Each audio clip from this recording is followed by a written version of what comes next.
As the Father sent me, so send I you to bear witness of me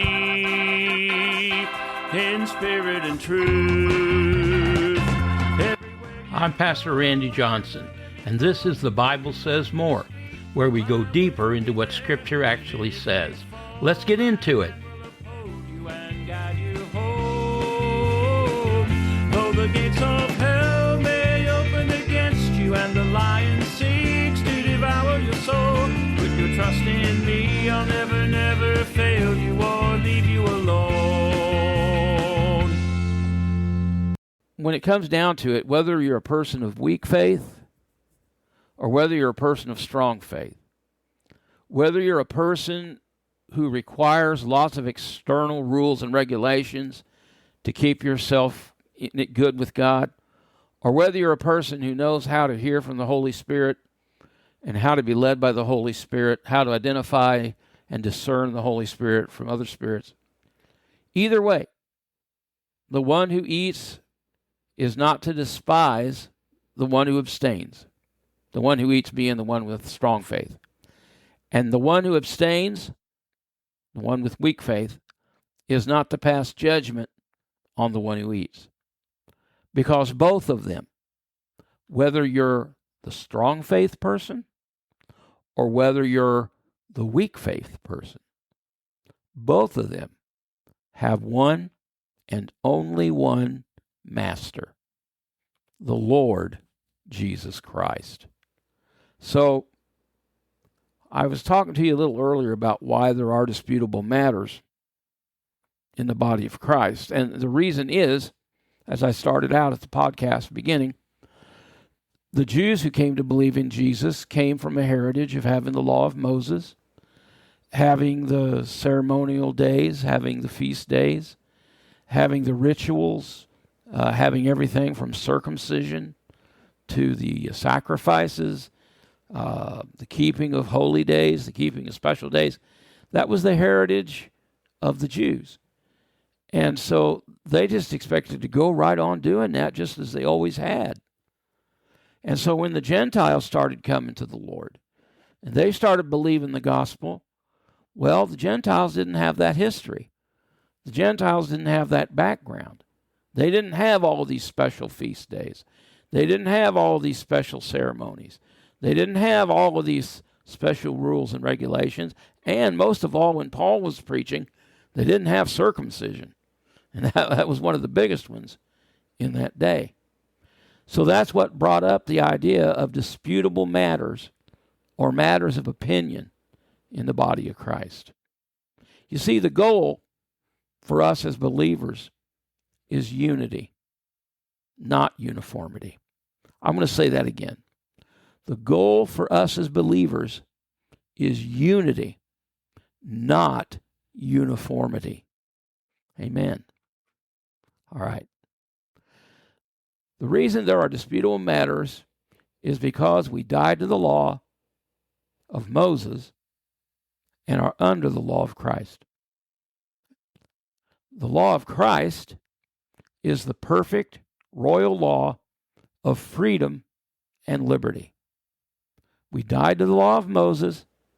We're under the law of Christ. And we talked about this the last time and the time before, how we died to the law through the body of Christ, that we might belong to another, to him who was raised from the dead, in order that we might bear fruit for God. And Paul gave the example of a married woman being bound to her husband as long as he lived, but when the husband died, she was free to marry another. And when we died to the law, that was the equivalent of the husband dying. And so we were free to marry another, and the one we were married to is the Lord Jesus Christ. So we no longer belong to the law. And as I've said in previous episodes, that doesn't mean the law has been abolished. That doesn't mean the law is no longer in effect. What it means is the law is not our source of righteousness. I want to say that again. The law is not our source of righteousness. Our source of righteousness as believers in the Lord Jesus Christ is our faith in Christ. That's the source of righteousness. Remember at the very beginning of the letter, Paul said, "For the gospel is the power of God for the salvation of everyone who believes. For in the gospel, a righteousness from God apart from the law has been made known, to which the law and the prophets testify." This righteousness from God comes through faith in Jesus Christ to all who believe.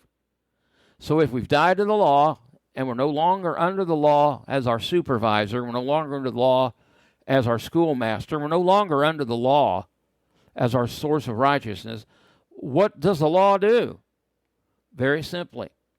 Number one, the law is for everyone outside the body of Christ. Why?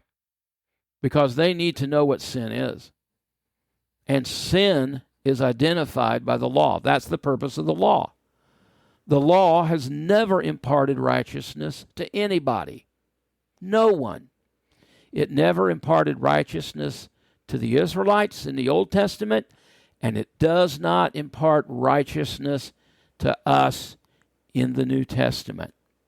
So, first of all, those who are not believers in the Lord Jesus Christ are under the law and will be judged by the law. Second, those of us who have faith in Jesus Christ are now serving God in the new way of the Spirit, not the old way of the written code. And that goes into that illustration you gave about the married woman dying, the married woman's husband dying, which is the equivalent of us dying to the law. Free to be married to another, free to be married to Christ, so that we've been released from the law, so that we might serve in the new way of the Spirit, and not in the old way of the written code. All right.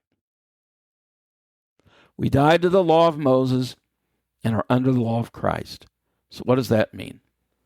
The law of Christ is the perfect royal law of freedom and liberty.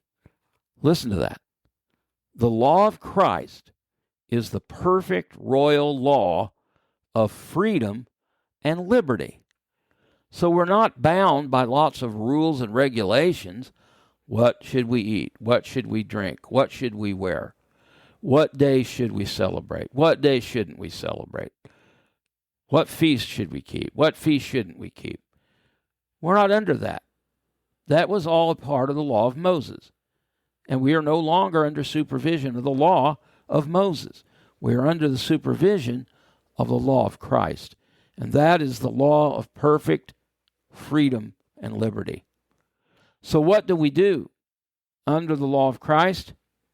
Actually, we do the very same thing that Jesus described as the greatest commandments in the law of Moses.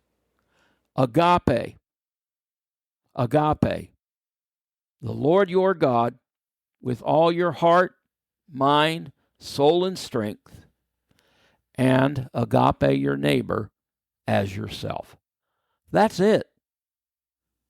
As believers in the Lord Jesus Christ, who've received the gift of righteousness through faith, and who have received the gift of the Holy Spirit so that we serve in the new way of the Spirit and not the old way of the written code, those two things right there sum up and fulfill every other commandment in the law of Moses all together. Just two commands, and really just one. Agape the Lord your God. And we talked about agape, it might have been last week. So go back and see the previous episode to give you more insight into what agape means. First of all, it's not related to feeling. It's not related to emotion. Agape is a verb, not a noun. Agape is a word of action. Agape is something we do. We do. And that goes right along with faith, because the Scripture says that without faith it is impossible to please God, because anyone who comes to Him must believe that he exists and that he is a rewarder of them that diligently seek him.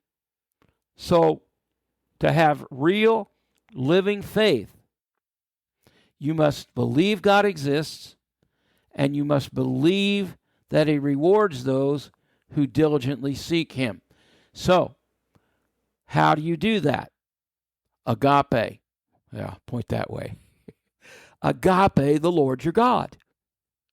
Put him and his desires and his purposes and his will first before your own. And do it through action. Do it through action. And then agape your neighbor as yourself. These two together fulfill all the rest. Right there. Agape the Lord your God with all your heart, mind, soul, and strength, and agape your neighbor as yourself. All right. Everywhere you go, I'll go there before you. Every time you speak, my words will be there. Thanks for joining me for The Bible Says More. Come visit me on my YouTube channel, youtube.com/@PastorRandy, or on my website at inseasonministries.org. Until next time, God richly bless your life.